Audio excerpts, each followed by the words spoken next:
Alright mga idol, boxing update po tayo. Cuadro Las Casimero at Kuniski Kamida mga idol sa kanilang final weigh-in kahapon ay talaga namang pasok ang dalawang manglalaro mga idol, ang malupit nating boxingero mga idol. Ika nga, mamaya mga idol, talagang makikita na natin ang ating pambato na si Alas at itong si Kuniski Kamida, ang maangas na hapon mga idol. Pareho pong pasok sa timbang.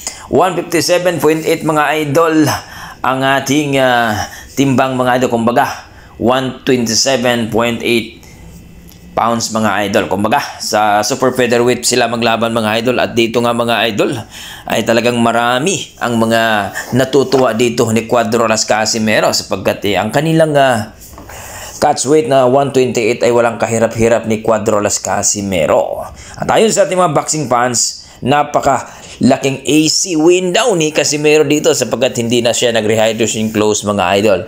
At pagkatapos nga mga idol, mukbang kaagad si Cuadro Casimero. Nag-recover kaagad sa kanyang pagkain. Na kung saan mga idol, maraming natuwa at marami pa rin ang mga basher mga idol sapagkat mas mabigat pa daw si Casimero. Dapat daw 126 pounds daw itong si Casimero sa kanilang timbang. Well mga idol, ganun pa man talagang 128 pounds ang kanilang catch weight, pareho silang pasok sa timbang. So mamaya mga idol, bakbaka na po ang mangyayari dito at talagang kaabang-abang na po ang laban ni Cuadro Las Casimero. At dito nga mga idol, talagang binastos itong si Cuadro Las Casimero ni Kuniski Kamida.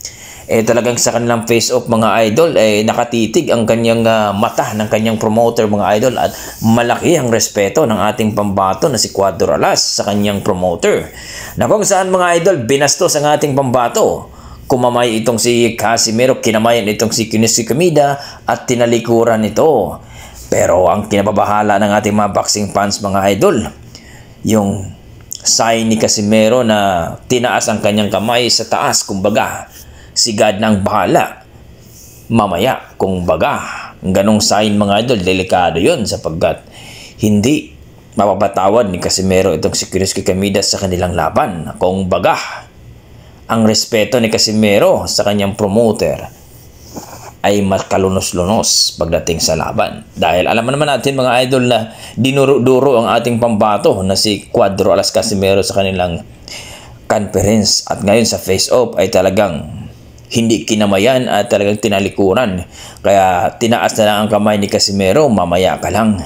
Well mga idol, ayon sa ating mga boxing fans, baka hindi daw abutin ng isang round ang laban nila. Well, abangan natin yan mga idol, mamaya na yan. At talagang sabi nga ating mga boxing fans, napaka-excited na laban daw ito. Well mga idol, pag si Casimero lumaban, talagang excitement mga idol ang mangyayari yan. So kayo mga idol, handa na ba kayo mamaya mga idol sa kanilang laban? At ano masasabi nyo dito sa kabastusan na ginawa ni Kuniski Kamida? Please comment down below mga idol para ating pag-usapan. Maraming salamat. Oh shit! Oh shit!